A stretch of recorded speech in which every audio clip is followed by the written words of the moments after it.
Central banks call gold a barbarous relic. No monetary role, they say. They've repeated this for 50 years.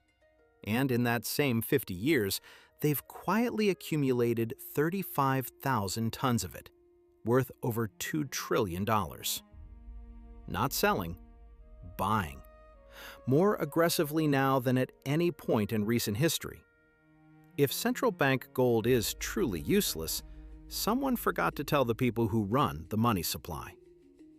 This is Money Origins, where we trace the real history behind the money in your pocket and the power behind the money you'll never see.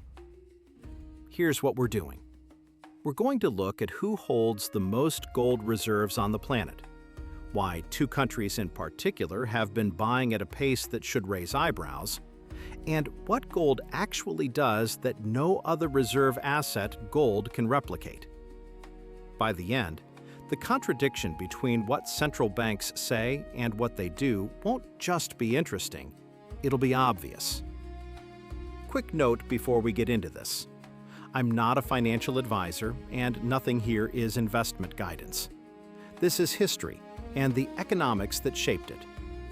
Now, the official position of most major central banks since 1971, when Nixon closed the gold window, has been straightforward. Gold is a legacy asset.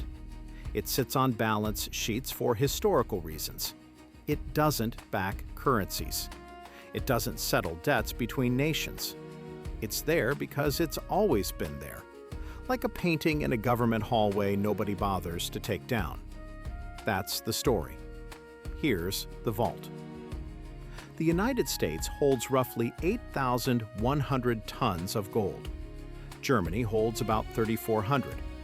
Then Italy, France, and Russia, all above 2,000 tons each. These aren't small positions. The U.S. gold reserves alone at recent prices sit well above $500 billion. These five countries together control more than half of all officially reported central bank gold on Earth. That's a lot of commitment to something supposedly irrelevant. And here's what makes it stranger. The countries holding the most gold tend to be the ones with the loudest voices insisting it doesn't matter anymore. So either they're being sentimental or they're not telling us something. There's a reason this contradiction exists, and it has nothing to do with nostalgia.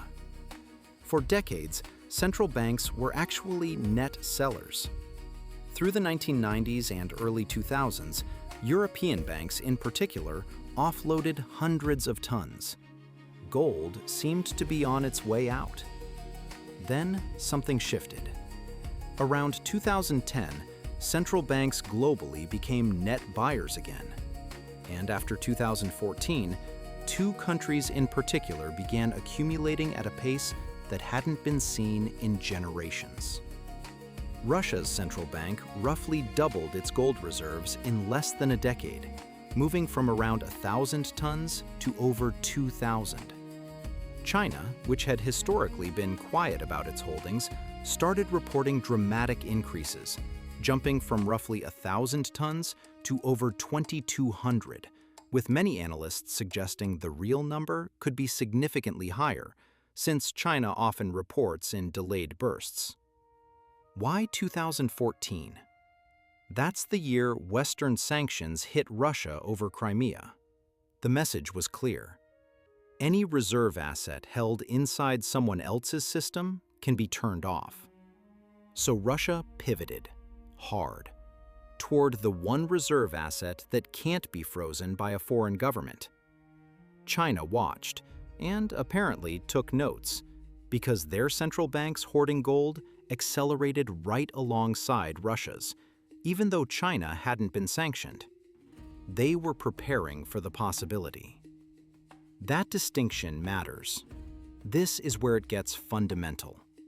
Every other reserve asset a central bank can hold, treasury bonds, foreign currency deposits, even IMF special drawing rights, every single one requires a counterparty, someone on the other end who has to honor the obligation.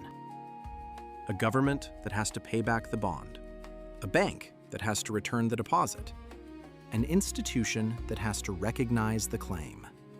Gold doesn't work that way. A gold bar in your vault doesn't need anyone's permission to be valuable. It can't default. It can't be devalued by someone else's policy decision. It can't be sanctioned, hacked, or erased. It just sits there, being what it is. Economists call this zero counterparty risk. In plain language, it means gold is the only major reserve asset that doesn't depend on trust in someone else's promise. And in a world where financial systems are increasingly used as geopolitical tools, where sanctions can freeze billions overnight, that property isn't just interesting, it's existential. Why do banks hold gold? This is the answer that central bankers understand in practice, even when they dismiss it in speeches. Here's where the whole picture sharpens. Since 2022, central bank gold buying has hit levels not seen since the late 1960s, back when the original Bretton Woods system was under strain and central banks were quietly preparing for a monetary shift before it became public.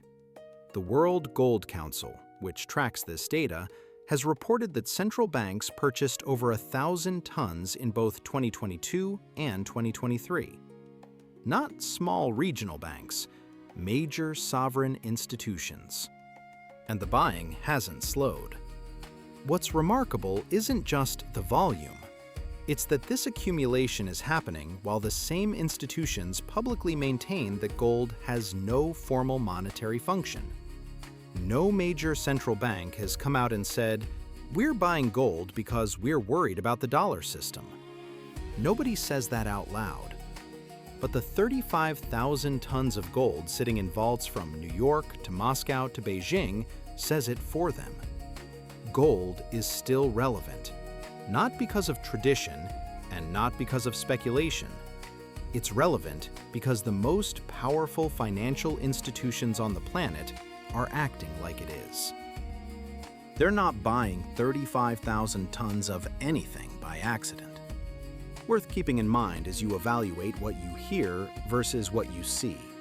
In monetary policy, actions don't just speak louder than words. Sometimes they directly contradict them. That's not a conspiracy. It's just the ledger. And as a quick reminder, this is historical and economic context, not a recommendation to buy or sell anything. If the history of money as a tool of power interests you, the next one goes even deeper. We're tracing the full arc, from cowrie shells to NFTs. Money gets weirder every century. It's a strange ride. I think you'll like it.